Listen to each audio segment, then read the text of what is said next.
Merhaba arkadaşlar. Bugün sizlerle bir kolye ucu çalışacağız. Şu şekilde. Buna köstebek dedim ben.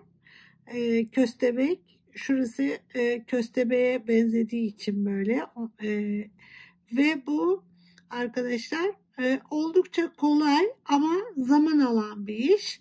O nedenle yavaş yavaş size anlatacağım. Ve umuyorum ki hepiniz bunu yapacaksınız.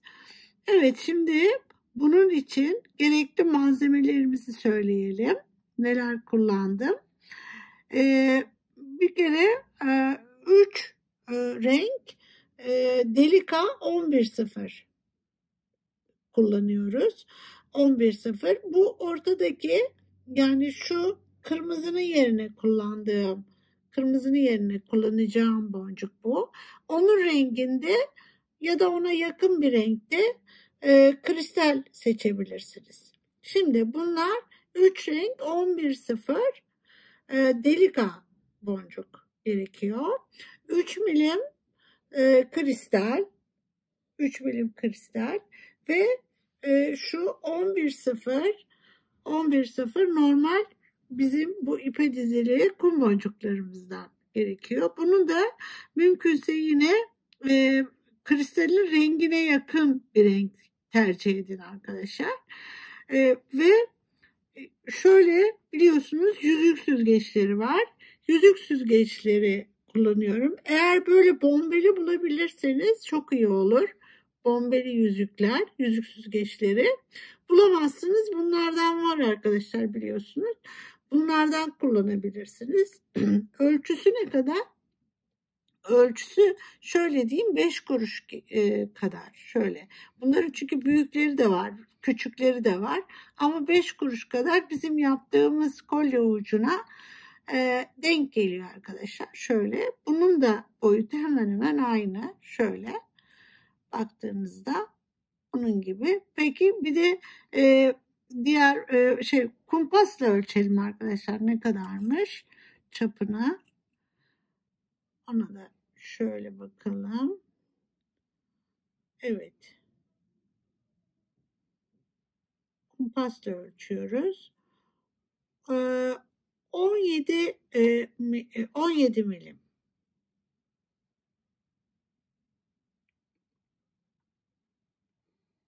Yani şu şekilde bunu değerlendirebilirsiniz.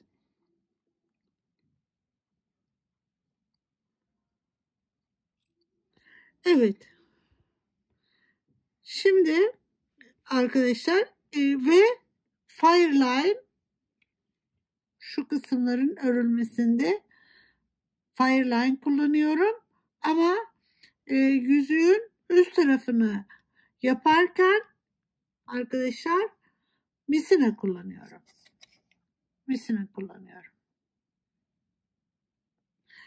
Evet. Şimdi hemen başlayalım arkadaşlar. Nasıl yapacağımıza. İlk etapta bu bombeli olan yüzük süzgecimizin üstünü kristalle dolduracağız. Şimdi şuradan başlıyorum. Şöyle. Ve buraya bir düğüm atıyorum. İyice şu şekilde.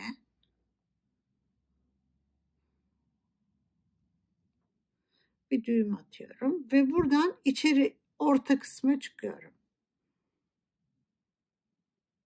Buraya çıkıyorum. Burada düğümlü kalsın bu. Şöyle kesmiyorum. Yetmezse oradan devam ederim. Şimdi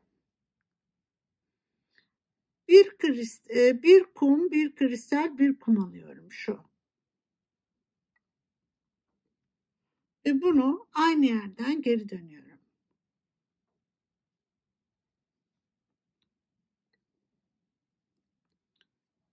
Şöyle. Ve bunu buraya yerleştiriyorum. Böyle dik durmasın. Şu şekilde. Ve yanındaki şuradan, bakın şu kısımdan, şimdi buradaki delikleri dolduracağız. Buradan çıkıyorum.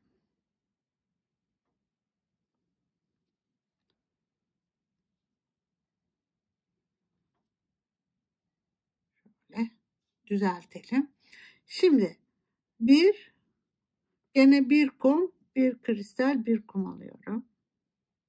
Şu. Bunu yanından giriyorum şuradan. Şöyle buradan çıkmış. O da yanından yukarı. Şu. Böyle. Onu buraya yerleştirdim. Şimdi bir ilerliyorum şuradan.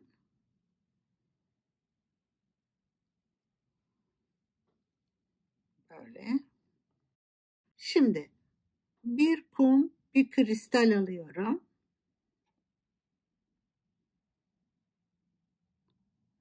Ve onu buradan giriyorum. Buradaki kuma. Şöyle.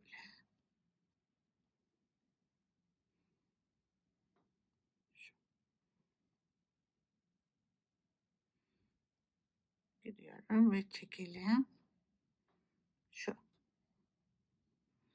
Buradan ilerliyorum şuna.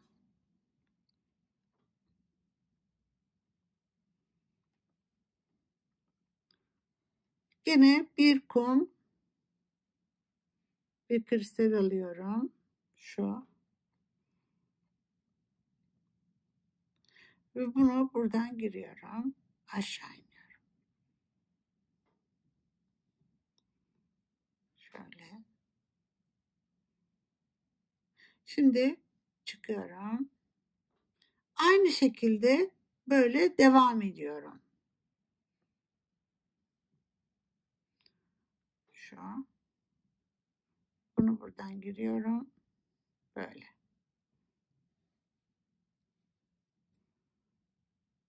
En sonuna geldiğimizde ne yapıyorum onu da göstereceğim. Şimdi şuradan çıktım.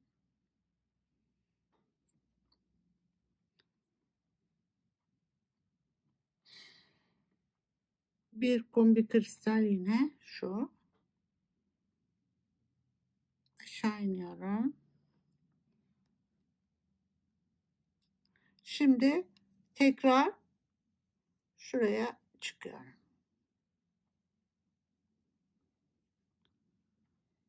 Buradan bir kum, bir kristal ve buraya iniyorum. Şu. Şimdi arkadaşlar burası önemli. Buradan yukarı çıkıyorum. Bitim yerindeyim. Yukarı çıkıyorum. Buraya sadece bir kristal alıyorum. Sadece bir kristal. Onu buradan iniyorum. Sadece kristal alıyorum. Şöyle indik. Şu. Böylece 2 sıra bitmiş oldu. Yani ortadaki bir, burası böyle 2. Şimdi şunu düzeltiyoruz ve buradan yanına çıkıyorum. Alta.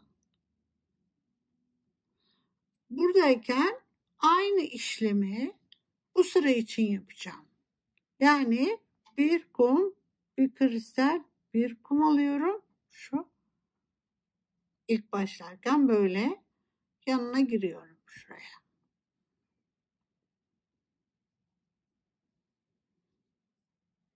Bu. Şimdi yanından çıkıyorum şuradan.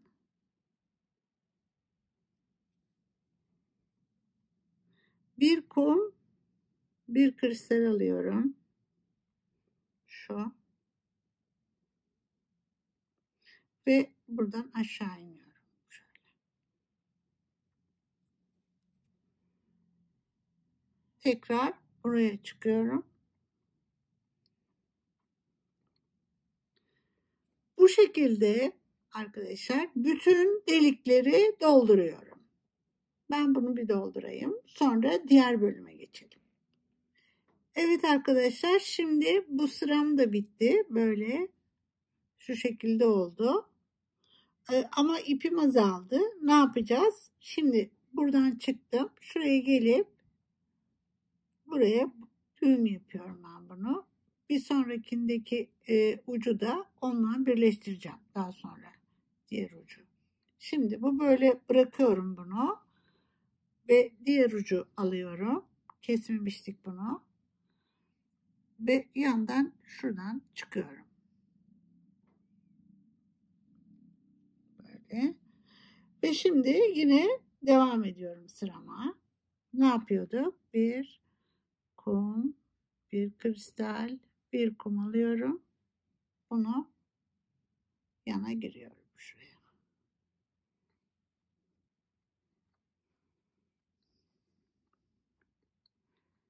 Tekrar buradan çıkıyorum. Yine bir kum, bir kristal alıp şu boncuktan giriyorum. Şöyle. Ve ilerliyorum. Bunu araya sıkıştırmayalım. Burada dursun. Sonra birbirlerine bağlayıp keseceğiz onları. Şöyle. Bir kum, bir kristal ve buradan giriyorum. Şöyle.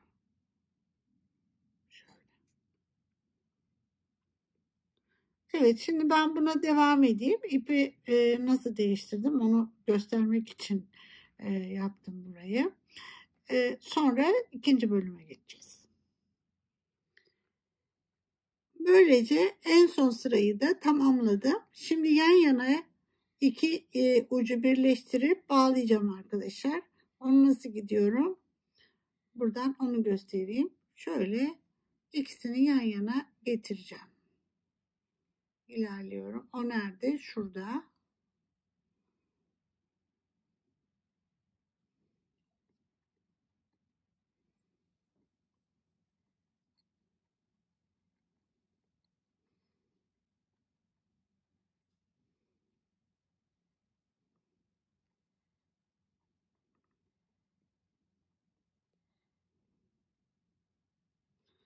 Bunlar şimdi yan yana geldiler. Şu şekilde. Bunları böylece bağlıyorum. Misina düğümü yapıyorum. Nasıl yapıyorduk? Onu tekrar göstereyim. 1 2 doluyoruz. Çekiyorum. Üzerine bir tane daha düğüm yapıyorum. Şöyle. Şu. Açılmaması gerekiyor. Şimdi bunu keseceğim ve yakacağım.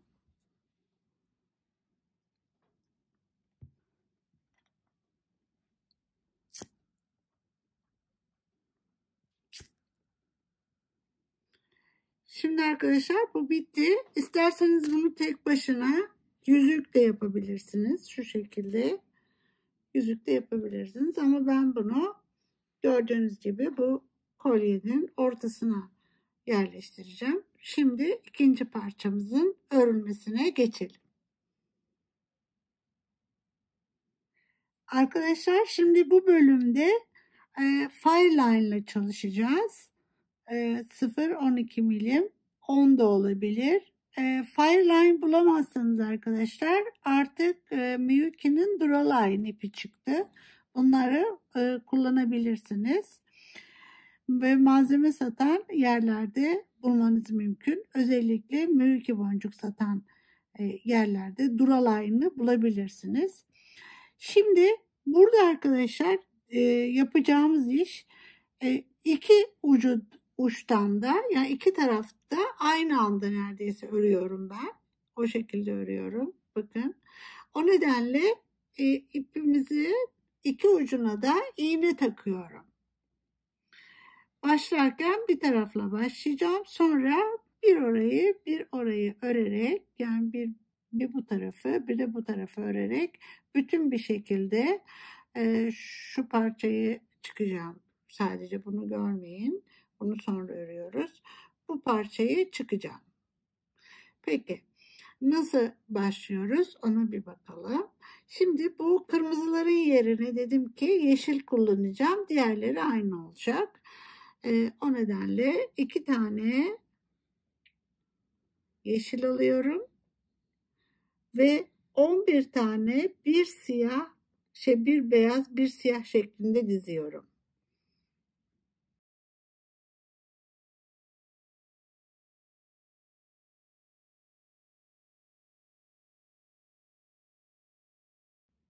Şu 11 tane bu şekilde diziyorum. Kaç tane? 4 grup yapacağım. 4 grup şeklinde dizeceğim.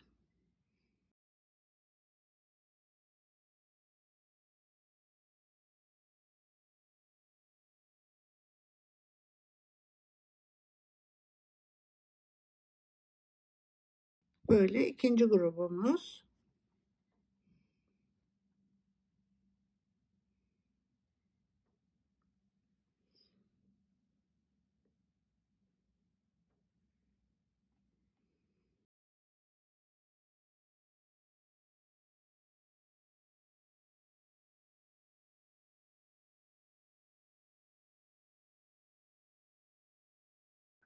Üçüncü grubumuz.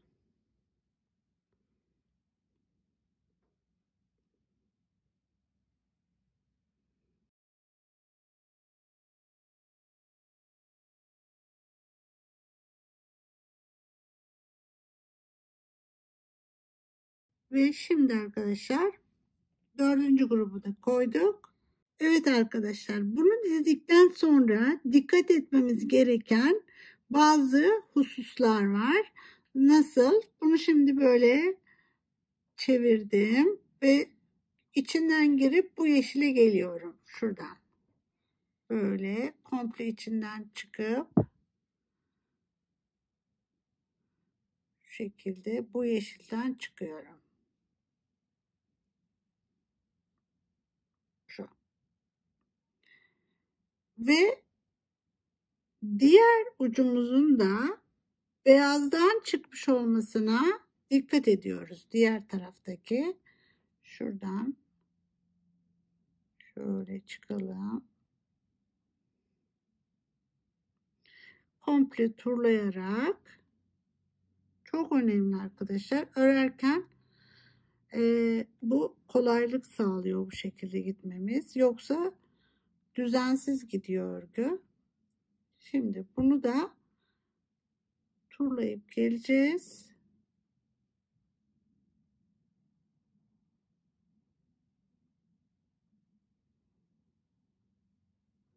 Ve buradaki beyazı da bırakacağız. Şöyle karşılıklı bakın, bu yeşilden çıktı, bu beyazdan. Bu şekilde kalacak ve örmeye başlayacağız. Şimdi bu dursun. Yeşille geldiğimiz iğneyle örüyoruz. Şimdi 2 tane yeşil alıyoruz ve buraya bir herikman yapıyoruz. Şöyle. Ve şimdi bütün beyazları birer tane doldurarak gidiyorum. Şu şekilde. Beyazları dolduruyoruz.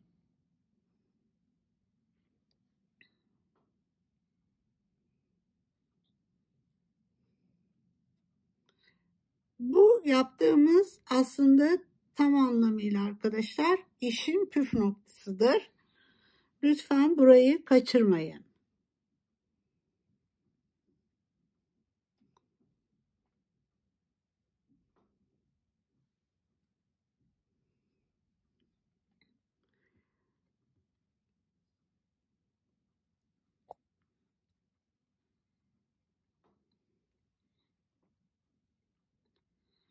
Şimdi buraya geldiğimde yine 2 yeşil koyuyorum. 2 yeşil ve buraya çıkıyorum şöyle. Ve bunları böyle düzeltiyorum şu şekilde. Devam ediyorum. Beyazlarla dolduracağım.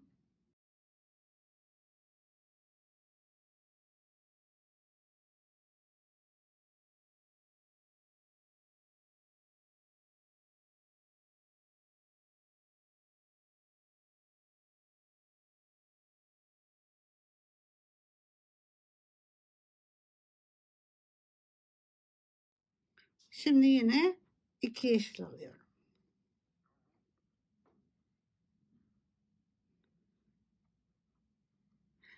Bunu bu şekilde sonuna kadar devam ediyorum.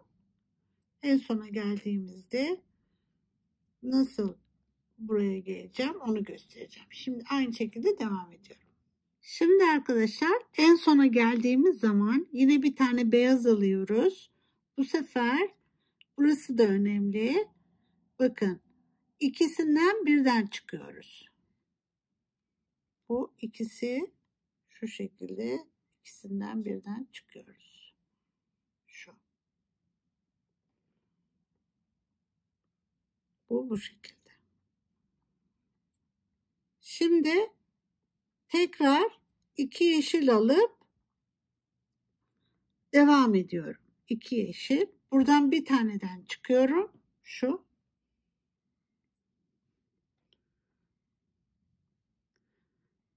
Eğer siz benim başlamadığım gibi başladıysanız bir sonraki sırada sorun yaşarsınız. O nedenle lütfen benim nasıl başladığıma dikkat edin. Ve şimdi siyahları yerleştirerek devam edelim. Şimdi buraya siyah koyuyoruz artık. Yeni bir sıra başlıyor. Ve diğer siyahların üzerleri hep siyah olacak. Şu.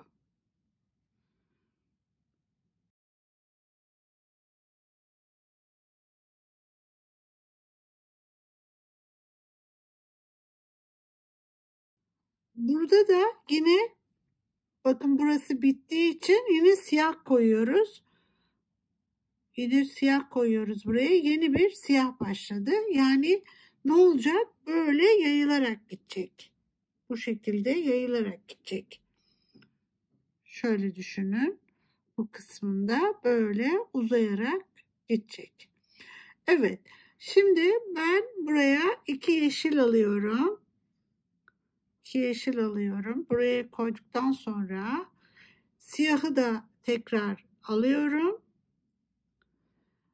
Ve siyahların üstlerine siyahları yerleştirerek bu sırayı burada tamamlayacağım. Şimdi ben bunu bir tamamlayıp sonra da alt sırayı başlayacağız. Evet, şimdi arkadaşlar sonuna geldik yine. Bir siyah alıyorum. Ve yine ikisinden birden çıkıyorum. Şu. Şöyle. Şimdi burada 2 sıra bitmiş oldu. Bunu bırakıyorum. Diğer ucu alıyorum. Diğer iğnemi alıyorum. Bunu beyazdan çıkmışım. Buraya arkadaşlar 2 yeşil alarak 2 yeşil ve buraya şuradan giriyorum. Bu beyazdan. Şöyle.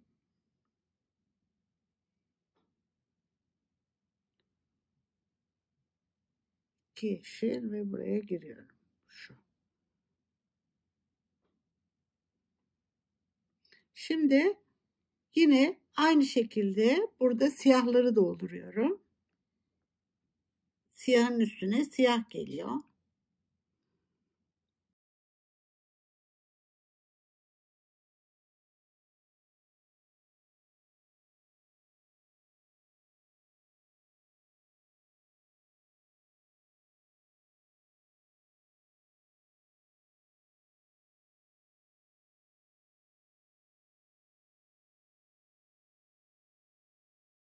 Şimdi sonuna geldim bu sıranın.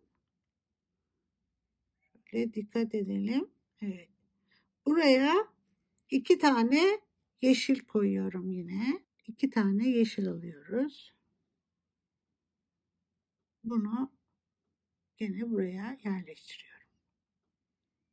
Şöyle.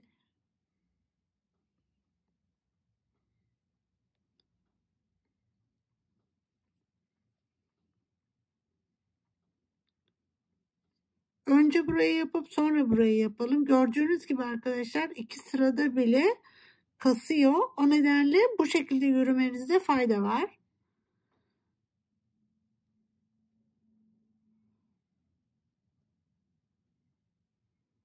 Evet. Böyle yerleştirerek gene onu da. Şimdi siyahları yerleştirmeye devam ediyorum.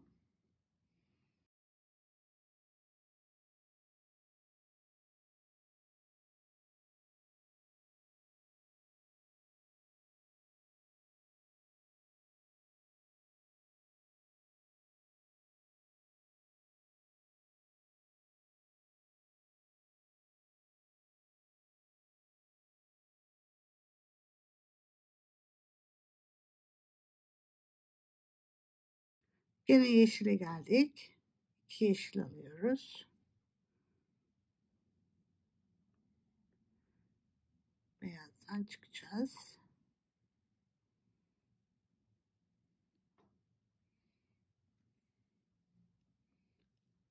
Ve bunu yerleştiriyoruz buraya.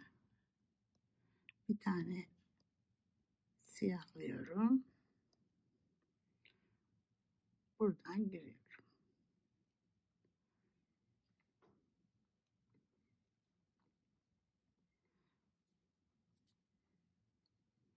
Bunları böyle düzelterek ve hemen zaten dönüyor böyle gördüğünüz gibi 2 kat olacak bu. Şimdi bu şekilde şuraya kadar geleyim ben.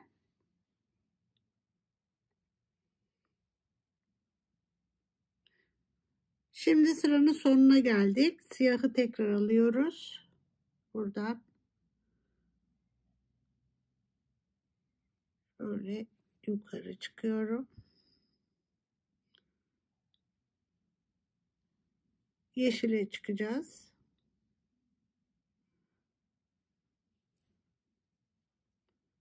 Ve buraya 2 yeşil koyacağız şimdi. Önce düzeltelim. Evet, şöyle. Bir sıra daha buraya yapalım. Şimdi 1, 2 yeşil alıyorum. Buradan şöyle girdim. Düzeltelim. Şimdi beyazları yerleştiriyoruz. Bu sırada yine beyazları yerleştiriyoruz.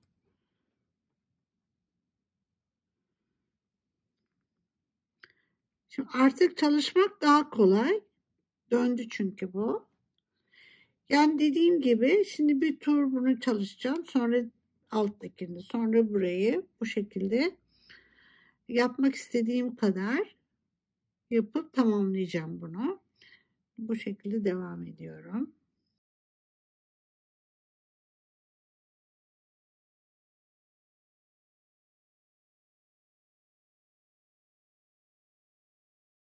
Şimdi yeşile geldiğim zaman yine 2 yeşil alıyorum. Bakın böyle oldu artık. 2 yeşil.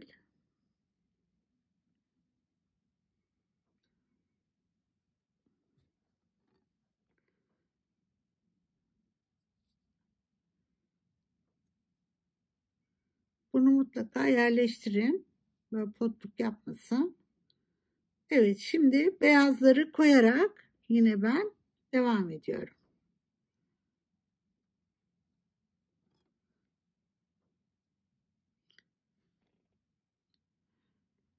Şimdi sonuna geldik yine.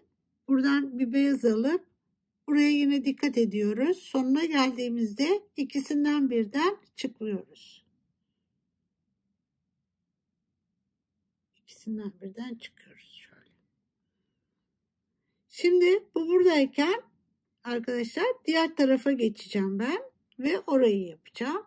Bir sıra onu öreceğim. Sonra tekrar buraya dönüp bunu öreceğim. Çeviriyorum buraya.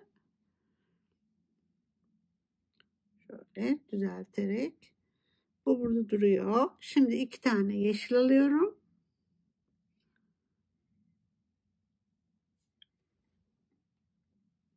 Ve burada ne başlamam gerekiyor? Gördüğünüz gibi arkasına beyaz gelmesi gerekiyor. Beyazı alıyorum.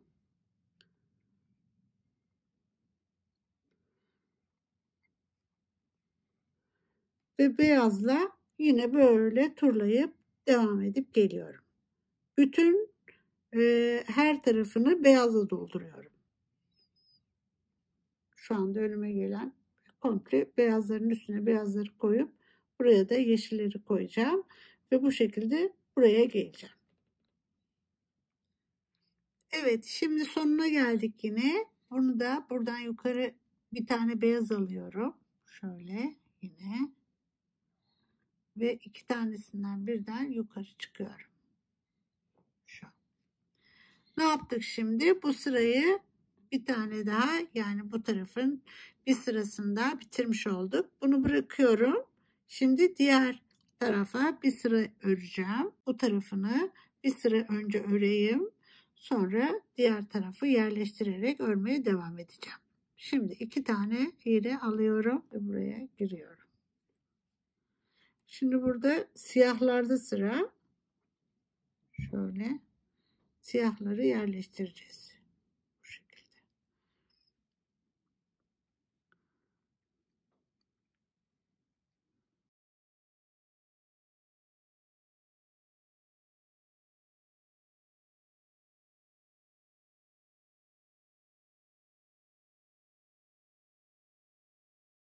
Evet arkadaşlar, sistem aynı gidiyor. Buraya geldiğimde tekrar beraber olalım.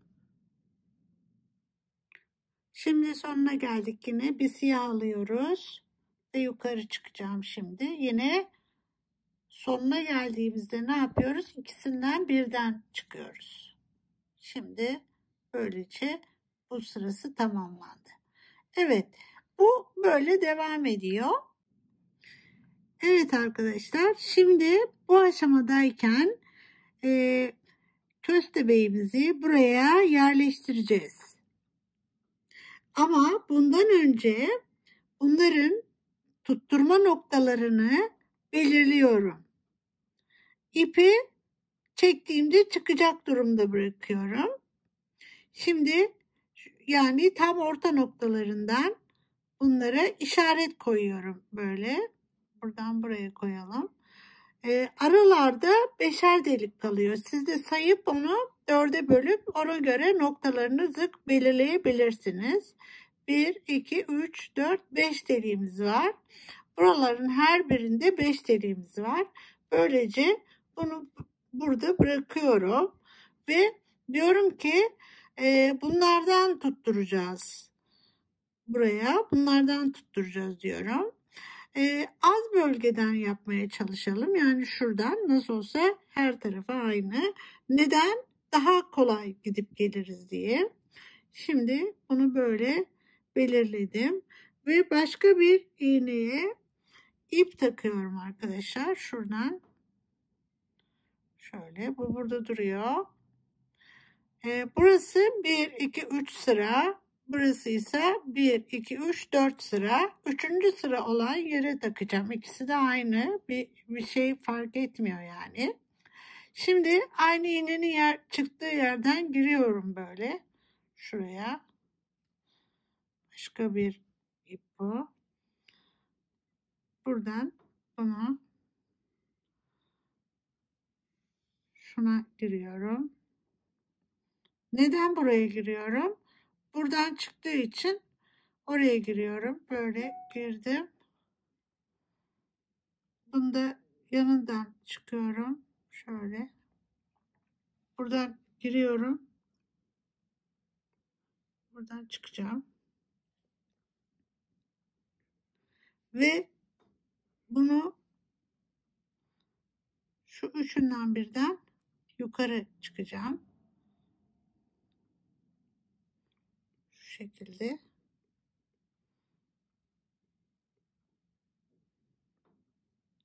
Tek tek çıkalım. Hani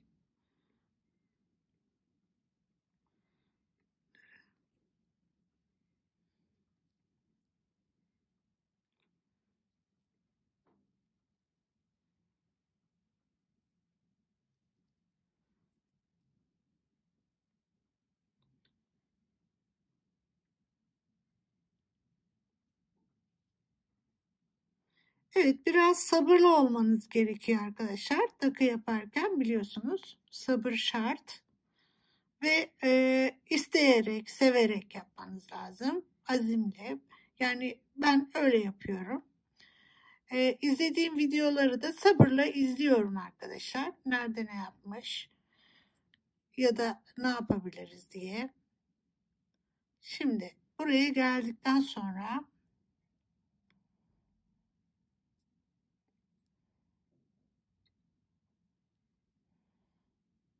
bunları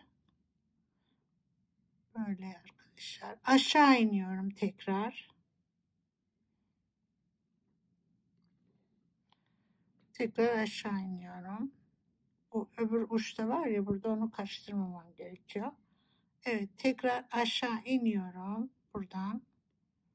Şöyle.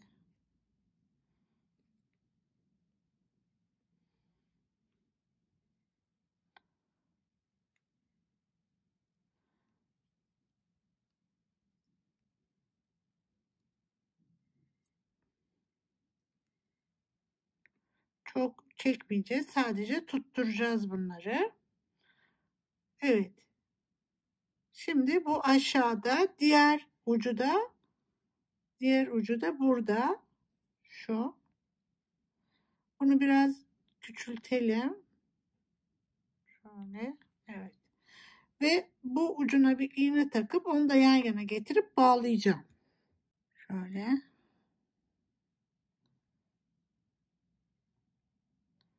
Bunu buradan yan yana iniyorum yanına.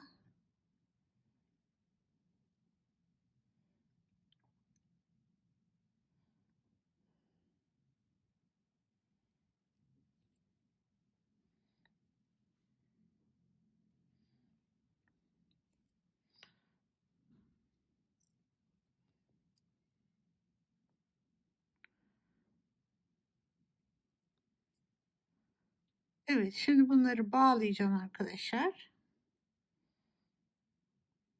İki ucu. Bunlar.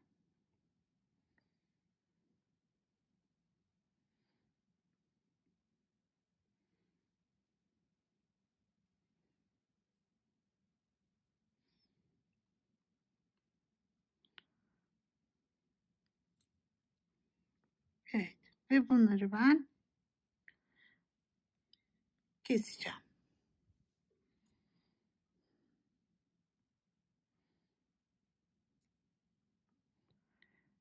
Şimdi aynı işi diğer uç için yapacağım. Bu burada. Bu arka tarafının ipi. Evet. Şimdi geliyorum. Karşı tarafını tutturacağım. Şöyle yapalım. Belki o zaman daha şey olur. Şimdi buradayım. Buradan girelim. Şöyle. Burayı birazcık kısa tutalım bunu.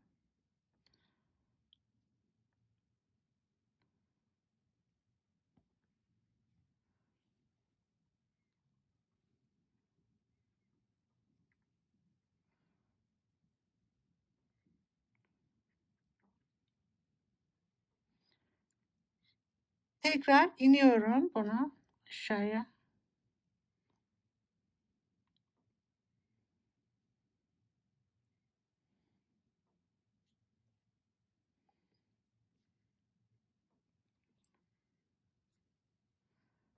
Evet, bunu böyle yerleştirdik. Buradayken şunu yapıyoruz. Şimdi bunun karşılığının olduğu ip burası. Bakın şu. O nedenle o delikten giriyorum. Tam ortalansın diye böyle bir şey yaptım.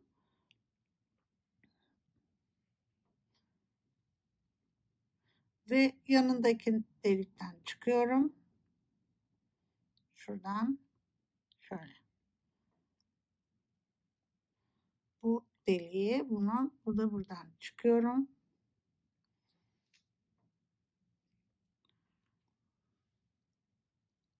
Böyle. Artık bunu çekip çıkarabilirim. Diğer tarafından çekeyim. Biraz tutuldu bu sanırsam. Evet, bunu çıkardım, attım. Belirlediğimiz yerden tutturdum çünkü. Şimdi buradan bir yukarı çıkıp aşağı iniyorum ve bağlayacağım.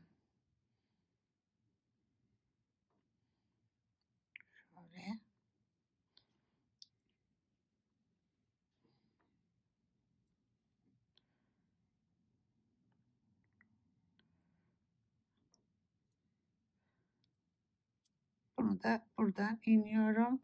Tekrar.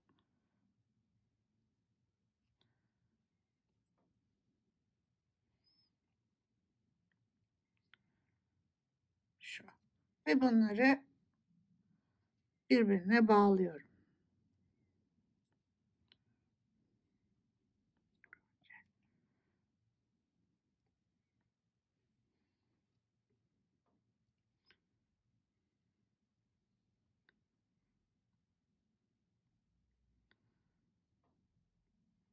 Şu şekilde bağladık. Şimdi bunları da yakalım.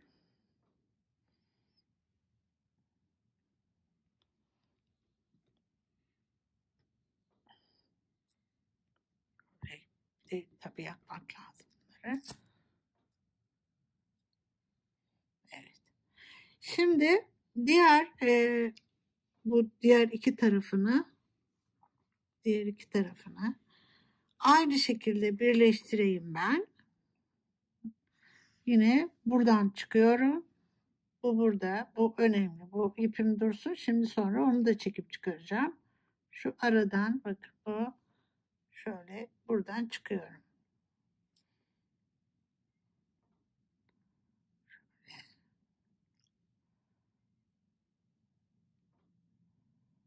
Bunu da buradan. Bunu ilerlediğimiz zaman zor yapıyoruz. O nedenle şimdi yapmanızı öneriyorum. Tekrar söylüyorum. Evet. Buradan iniyorum aşağıya.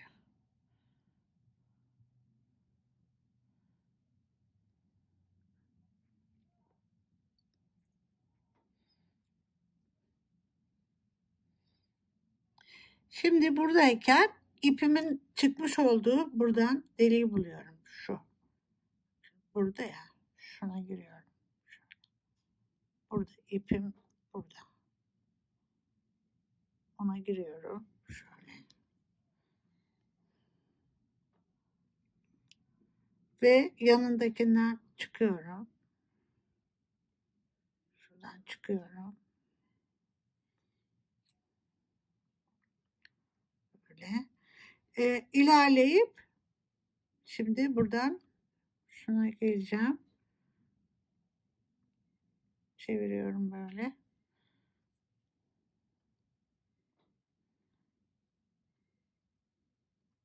Buradan yukarı çıkıp tekrar aşağı ineceğim. Şu.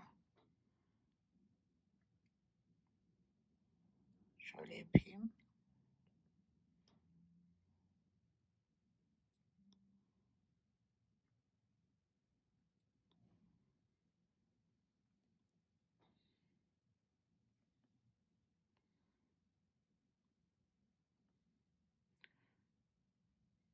Böyle de gidebiliriz. Sıkıntı değil. Evet.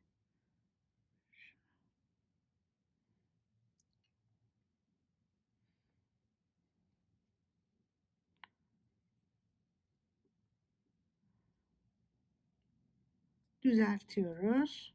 Ve buradan aşağı inip iki ucu bağlayacağız. Şu. Uç neredeydi? Şurada. Evet.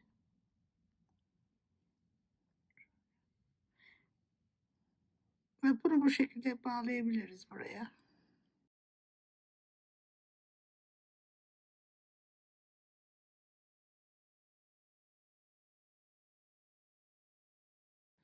Şimdi bir tarafı kaldı. Orayı da yapacağım. Tekrar. Şöyle ben bir şunu kesip yapayım.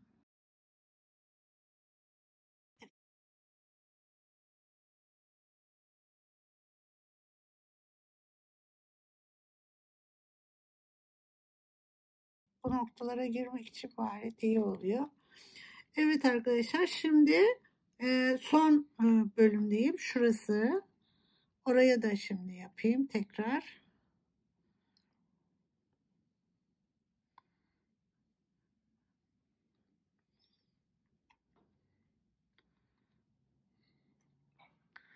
Bunu yine bu 3 taneden çıkıyorum.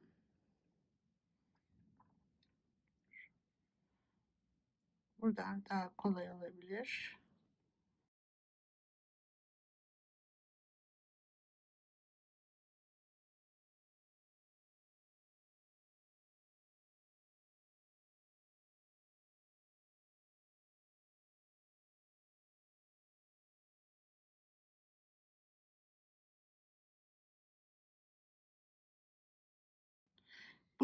Şimdi bu ipimizi bakıyorum. Nereden çıkmışım? Şuradan.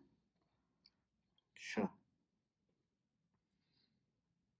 Bu yeşil ipimiz. Bakın burada. O nedenle onu buradan giriyorum.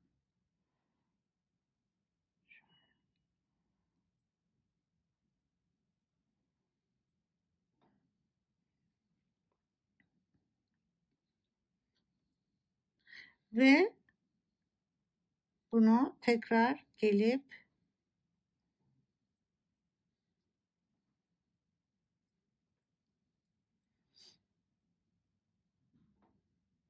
böylece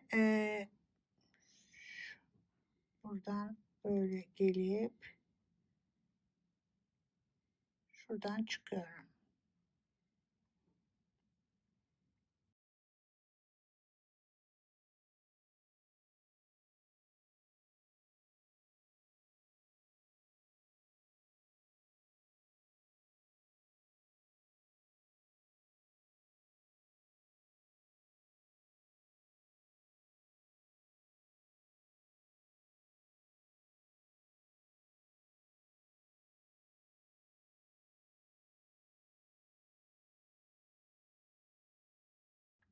Böyle yerleştirelim yine iterek. Evet. Şimdi tekrar iniyorum aşağıya, yan yana getirip bağlayacağım. Artık bu yeşilin de işi bitti. Onu da bakın, bunu da çekiyorum, bırakıyorum buraya.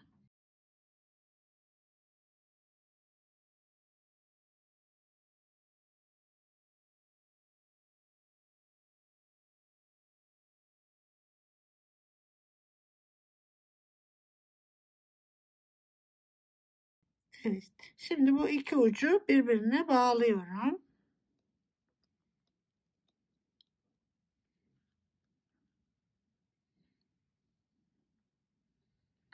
Bu şekilde bağlayayım. Ve bunları kesiyoruz.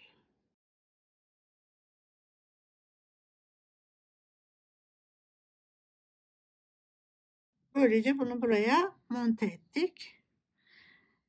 Şimdi örmeye devam ediyorum. Nereyi? Bu kısımdan, yani şu üst yerleştirdiğimiz bölümden devam ediyorum örmeye.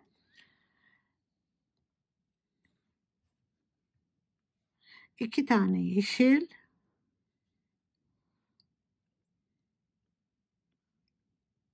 Ve bu sıra beyazlara başlıyor.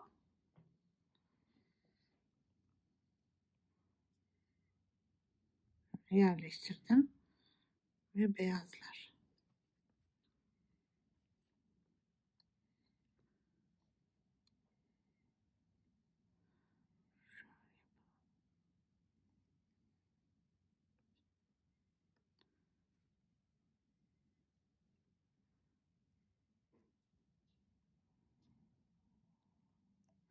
Böyle beyazları yerleştirip arkadaşlar komple sistem aynı şekilde gidecek. Şu kısmı 1, 2, 3, bakalım kaç tane de bırakmışız. 1, 2, 3, 4, 5, 6 sıra olduğunda ben bu tarafı bitirmiş oluyorum. Sonra ikinci tarafa devam edeceğim. Çünkü artık kolay örerim. Sıkıntı yok. Evet, ben şimdi bu üst tarafı bitireyim. Sonra altı beraber devam edelim. Şimdi son sırayı bitirdim arkadaşlar. Ve buraya bir tane daha beyaz boncuğu alıp bu ikisinden yukarı çıkacağım. Teker teker çıkayım. Şöyle ve buraya bu. 6 sıra şuradan sayarak gidiyorum. 1, 2, 3, 4, 5, 6 sıra. Siz de o şekilde yapabilirsiniz. Şimdi bunu ipimi ilerleteceğim. Şuraya geleceğim ve düğüm yapıp orada pas geçerek gideceğim. Orada bitireceğim işi. Şöyle ilerliyorum.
Evet, şimdi buraya gelip bunu burada kesiyorum arkadaşlar. Bunu buradan kesiyorum.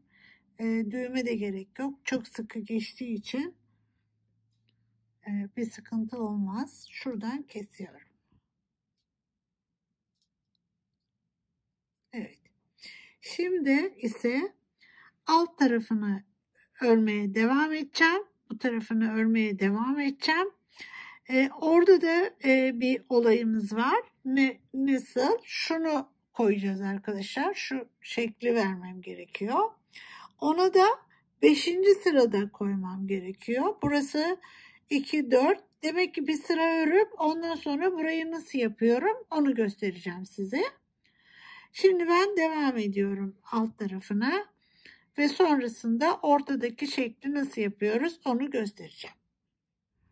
Evet arkadaşlar, 6 sıram bittikten sonra 1, 2, 3, 4, 5, 6 sıram bittikten sonra tam bu ortaya yeşil koyacağız. Şu tam orta kısmına yeşil koyacağız. Şimdi devam ediyorum şimdi örmeye, bakın. Bu sırada değil de bir sonraki sırada esas iş. Sonra yanlarını pas geçmemiz gerekiyor. Böyle şu oyukluğu vermek için.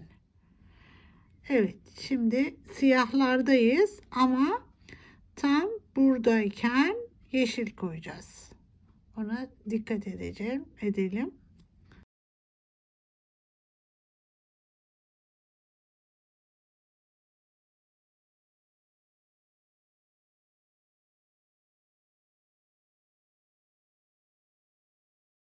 Şimdi nerede koymam gerekiyor ona bir bakayım.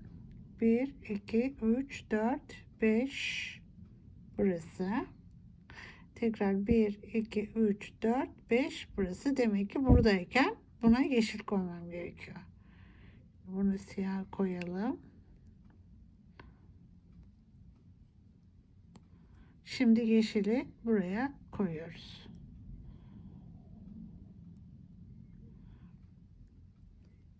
Şu. Ve aynı şekilde devam ediyorum ve her ortaya bir yeşil koyuyorum. Sonra diğer sırayı beraber yapacağız. Evet arkadaşlar, bir sıramız daha bitti buradayken. Şimdi burayı beyazlarla devam ediyoruz ama buraya geldiğimizde yeşil yerleştireceğiz. Şimdi oraya kadar bir beraber yapalım. 2 tane yeşil alıyoruz yine. Yerleştiriyoruz. Şimdi beyazları başlıyorum yerleştirmeye ama yeşile geldiğimde 2 yeşil gireceğim. Yani bir yeşil girip tekrar yeşil alacağım. Evet, şimdi şöyle giriyorum.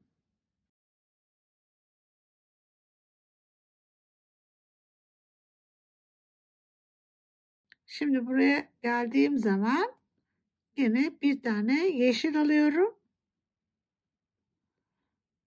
Şu, tekrar bir yeşil alıyorum. Şöyle. Bu şekilde şimdi beyazlarla devam ediyorum.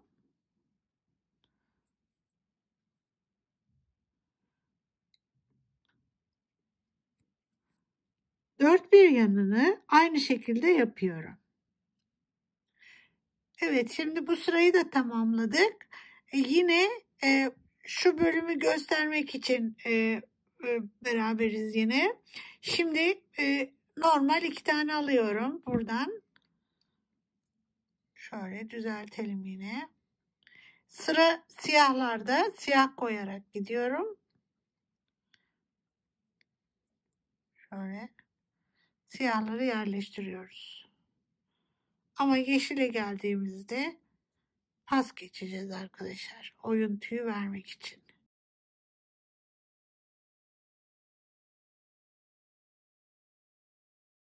Şöyle. Şimdi buraya geldiğimde yeşile, bakın bu da bitti. Şimdi tekrar bir yeşil alıyorum. Bir yeşil alıyorum. Şunu aldım. Buraya giriyorum. Bir. Ve boncuk almadan tekrar bu alttakine de giriyorum. Şuna. Pas geçiyorum böyle. İçinden. Şu. Ve buradan da pas geçiyorum. Şimdi buraya bir yeşil koyuyorum.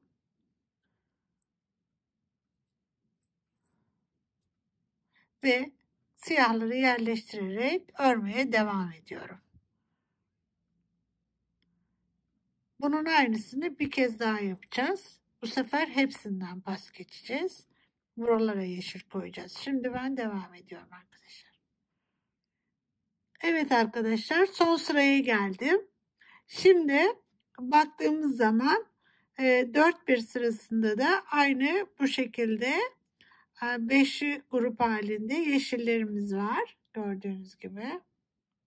Şimdi burada son sırada arkadaşlar şöyle yapıyorum. Bir tane alıyorum buraya. Bir tane alıyorum. Şu. Bir tane siyah alıyorum. 2 yeşil almıyorum. Ve bunu devam ediyorum. Şimdi sıra nerede? Ne de beyazda. Şimdi bir tane siyah koydum. Bir tane beyaz alıyorum. Devam ediyorum yeşile kadar. Beyazlarla gidiyoruz.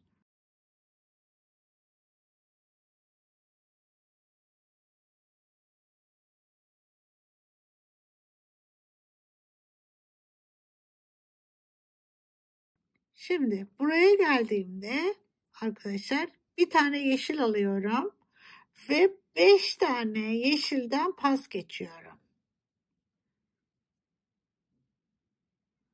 Öyle dikkatli. Hepsini birden geçmemeye çalışın.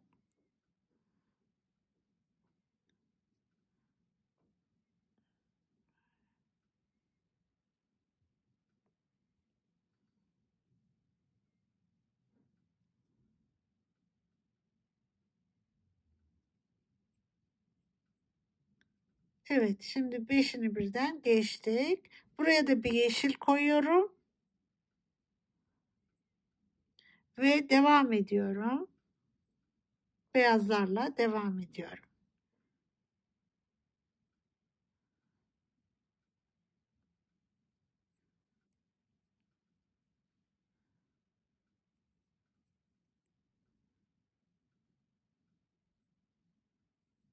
Gene beyaz. Buraya geldiğimde bir tane siyah alıyorum. Döndürüyoruz. Ve buraya giriyorum. Aynı şekilde 4-1 tarafını bitiriyorum. Evet arkadaşlar, böylece son sırayı da tamamladık ve bitirmiş olduk. Yine bunu ben içinden pas geçip buraya geleceğim ve keseceğim arkadaşlar. Orada keseceğim. Şimdi buradan ilerliyorum. Böyle hepsinden pas geçip orada yok edeceğim bunu.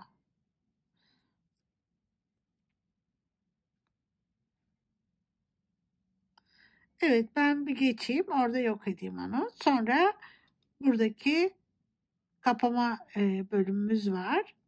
Burada yani buraya ne takacaksak artık onu ayarlayıp ona göre şu parçayı yapacağız beraber. Bu parça nasıl yapılıyor onu göstereceğim. Evet arkadaşlar, şimdi son parçaya geldi. Şöyle bu parçayı ayrı yapıp buraya ilave edeceğiz. Şimdi onu yapalım bakalım. Ben nasıl yapıyorum? Şöyle 2 tane yeşil, bir beyaz, 2 yeşil, bir beyaz, 2 yeşil, bir beyaz. 8 tane olacak yeşiller. Şu. Bunu bu şekilde diziyoruz. Sonra şöyle getirdik. Burayı kesmiyorum yine. Bağlamayacağım da arkadaşlar. Onu aşağı indirip sonra dikeceğim onu. Tutturacağım diğer parçaya. Buradan giriyorum. Geriye. Şöyle. Giriyorum. ve bunu buradan şundan çıkacağım. Şu. Bu şekilde bir halka yaptım. Şimdi buraya 2 tane yeşil alıyorum. Şuna giriyorum. Bir beyaz. Şöyle. 2 yeşil.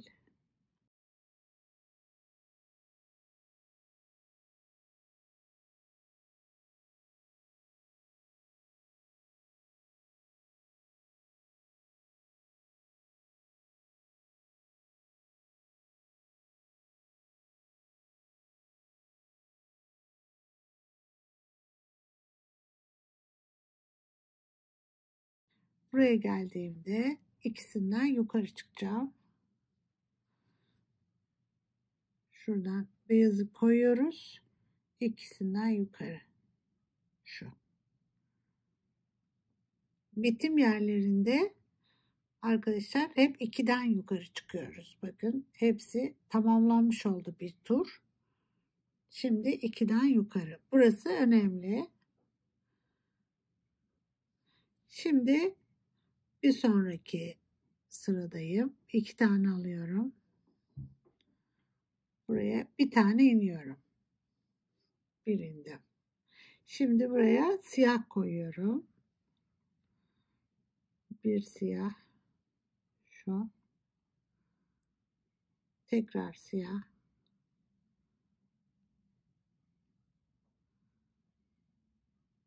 Şimdi yeşil.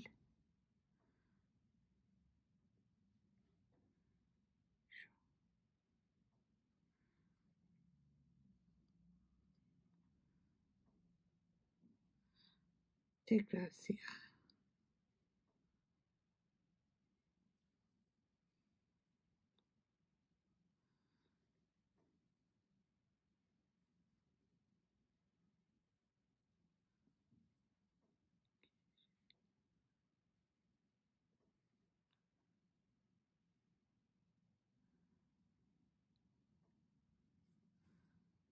Şu. Böyle devam ediyoruz.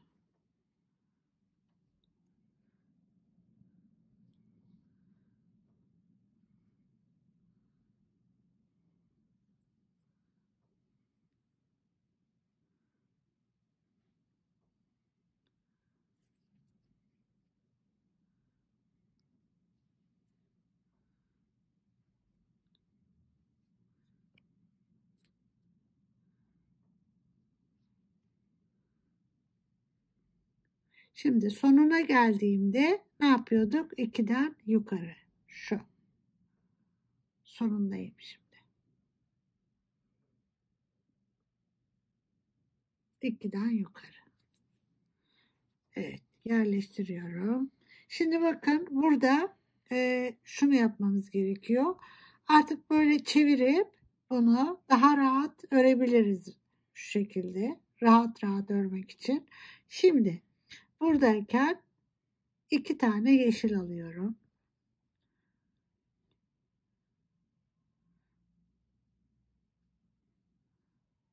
Yerleştiriyoruz. Şimdi beyaz başlıyor. Şöyle bakın burada beyaz olacak. Hep bir siyah, bir beyaz, bir siyah, bir beyaz, bir siyah, bir beyaz şeklinde böyle artarak gidecek arkadaşlar. Ne kadar artıracağız? İstediğimiz kadar. Biz burada ne yapmışız mesela? 1, 2, 3, 4, 5, 6, 7 tane beyaz olduğunda bırakmışım ben. O zaman şu bir kenarında 7 beyaz oluncaya kadar ilerleyeceğim. Ama sadece son sırada şu baş kısımları arkadaşlar kırmızılarımı koymayacağım. Ben oraya geldiğimde size tekrar nasıl yaptığımı göstereceğim. Şimdi devam ediyorum böyle. Ve 6. sıra bittiğinde tekrar beraber olacağız. Evet arkadaşlar son sırama geldim. Bu kadar. Şimdi beyazları koyup bir tur daha dolanıp bitireceğim. Ama buradayken Başka boncuk koymuyorum. Şöyle pas geçiyorum buradan. Yeşil koymuyorum yani. Ve buradan beyazları doldurarak gidiyorum. Şimdi her seferinde bir tane artmış oldu aslında. Bir buradan artıyor arkadaşlar. Yani buradayken bir tane, buradayken bir tane artmış oluyor. Bu şekilde devam ediyorum.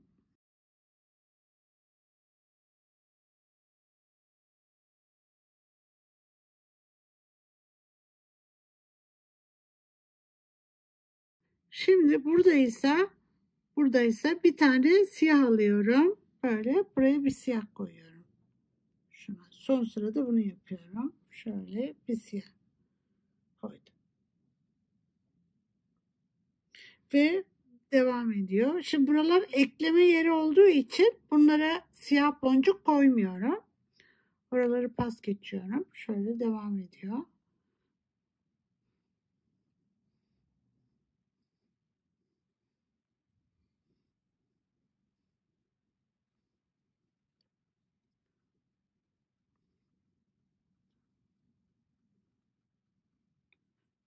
Burası böyle ekleneceği için, bu şekilde ekleneceği için buraya boncuk koymuyorum. Siyah boncuk koymuyorum. Pas geçiyorum buradan. Şu. Ve beyazları koymaya devam ediyorum.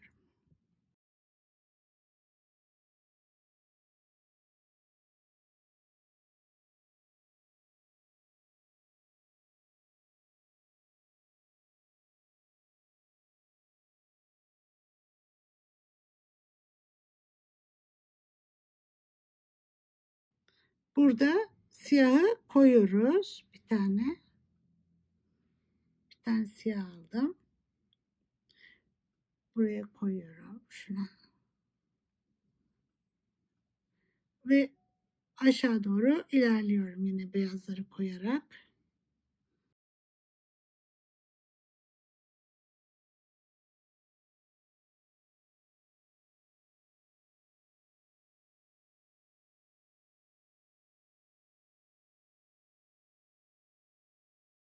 Bunu da buraya yerleştirdim. Şimdi arkadaşlar birleştirme işine geldi sıra. Ama önce bunu aşağı ineceğim. Bir tarafta bununla birleştirirken diğer tarafını da bununla birleştireceğim. Onu nasıl yapacağız? Şuradan iğneyi alalım. Ve aşağı boncukların içinden karşı tarafından ineceğim aşağıya. Buradayım. Buradan ilerliyorum.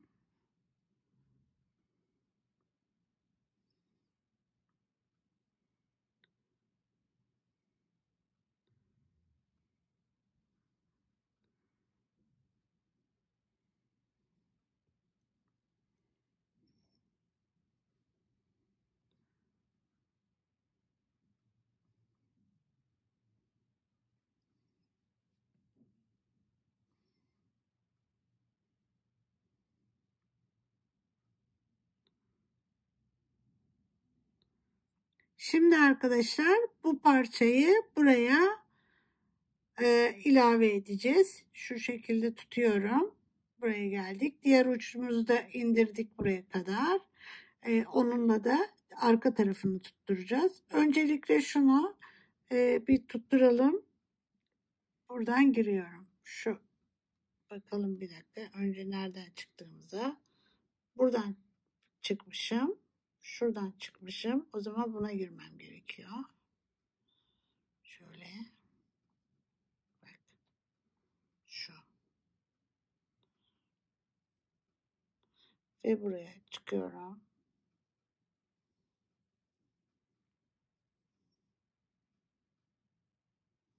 Şöyle. Bunu da buradan yukarı. Şuna. Şöyle çıkıyorum. Şu.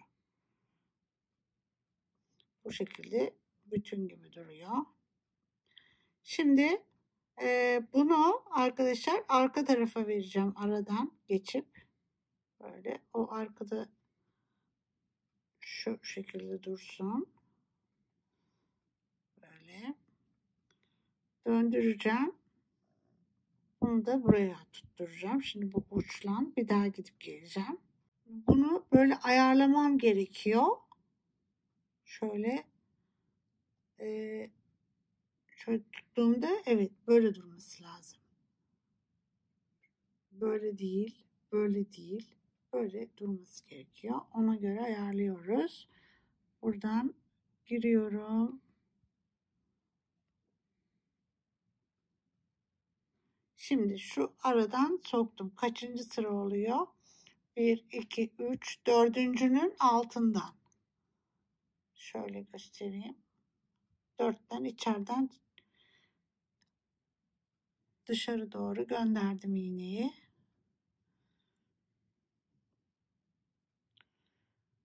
Böyle çıkıyorum. Şimdi burada da bir kez böyleyken tutturuyorum.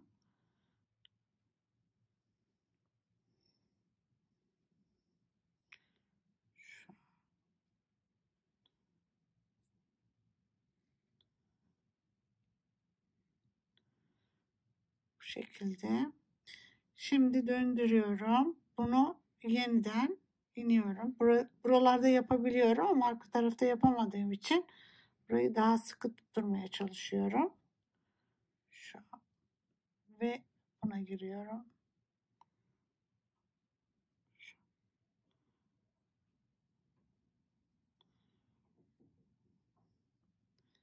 Bu şekilde. Şimdi böyle duruyor. Bu vaziyetteyken bir arkaya geçiyorum yine aradan. Şöyle.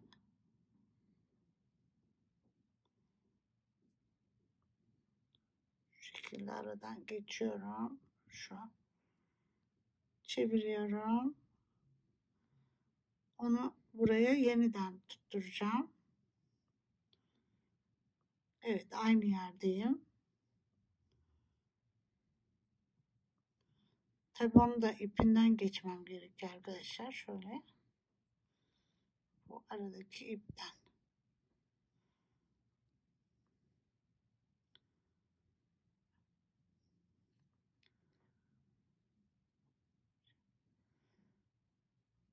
Böyle sıkıca tekrar dönüyorum buradan. Şöyle çeviriyorum.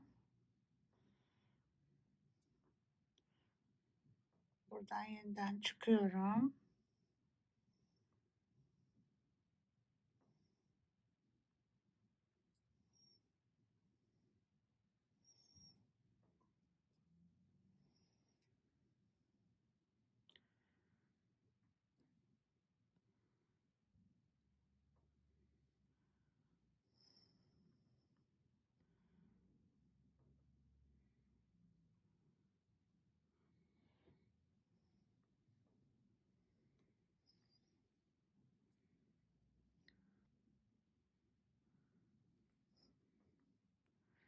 Buradan yukarı çıktım. Şöyle. Şu anda. Ve tekrar aşağı iniyorum. Yanındakinden.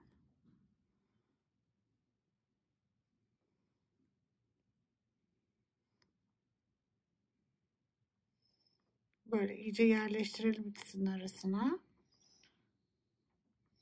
Buradan da arkadaşlar iniyorum yine. Arka tarafa geçeceğim. Şu. Evet.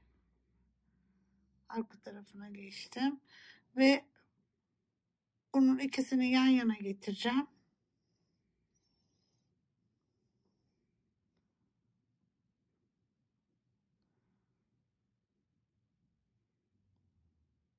Şöyle ikisini yan yana getireceğim.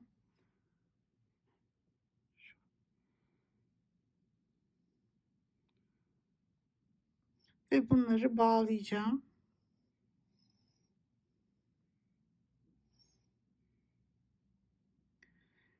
Şundan düğümü araya yok etmeye çalışacağım.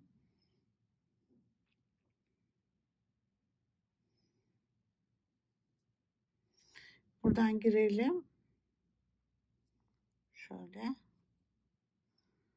Evet, bunu biraz şöyle çekeyim elimle. Çekemedim biraz. Evet. Şöyle çekeyim. Evet, sıkı sıkı düğüm olsun orası.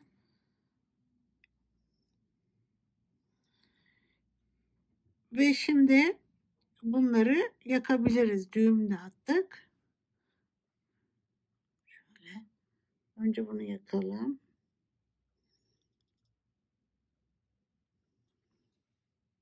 Sonra bunu yine çekelim ki gözükmesin. Evet, onu da şu aradan